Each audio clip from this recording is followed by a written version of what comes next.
Hey fish people, welcome back to the channel. Today we're going to be talking about a very popular carpeting plant in the hobby, Monte Carlo.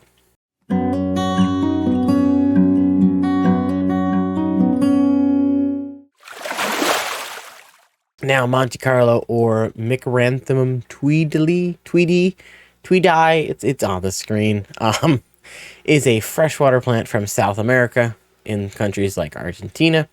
It's going to be found in shallow waterways, streams, shallow areas of lakes and bogs, where it's going to get plenty of sunlight, and it can actually grow in water, above water, on rocks, on trees. It can grow everywhere.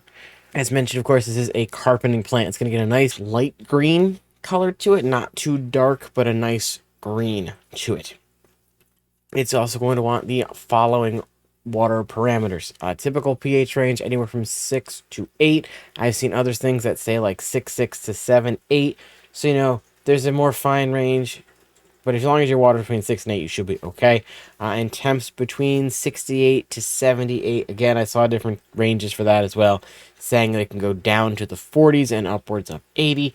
So it's a generally well-rounded plant parameter-wise, and it's only going to get about 2 to 2¼ inches tall. It kind of looks like a mini clover, and then if given the right amount of light, this is going to want a moderate to high-level light. It will grow very quickly and fill out nicely. It's very similar in style to dwarf baby tears, if you're familiar with that. It is both a column and root feeder, which means it's going to be sucking in nutrients from its leaves and stems as well as its roots in the substrate. So you're going to want to give it a liquid fertilizer and root tabs. And it's also one of those plants where CO2 is almost a necessity if you want to get the full potential out of your plants. Now, I have grown it without CO2, without root tabs, and just liquid fertilizing it, and it kind of grew, but it didn't grow too well. So if I did it again, I would probably introduce some root tabs to it alongside of a liquid fertilizer. And if I still couldn't get it, I might take the plunge to CO2, but for right now, I'm just gonna, if I did it again, I'd stick with root tabs and liquid fertilizer. Now, as far as what you can put with this plant, you're just going to want to avoid things that will dig it up. So big no-nos right off the bat are going to be African cichlids, because they like to get in the sand and look for food. Silver dollars are another notorious one for eating plants. And then while they're getting established, you're not going to want to have things like corridors or loaches or anything else that's going to be digging a lot in that substrate looking for food.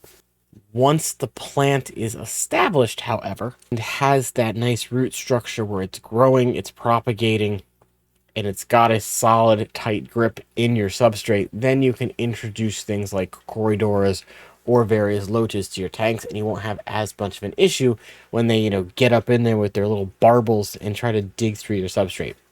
Just while it's getting established, avoid those. It can be propagated easily enough.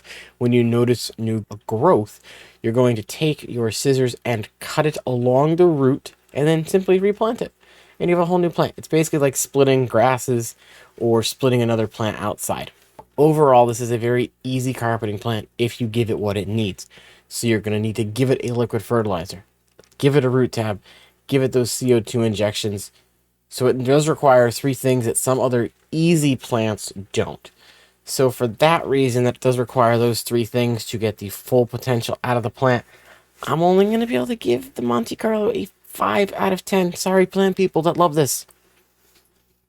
It's very big by aquascapers because you can stick it in little crevices and make beautiful looking hanging things and rockworks out of it. As always, thank you all very much for watching this video.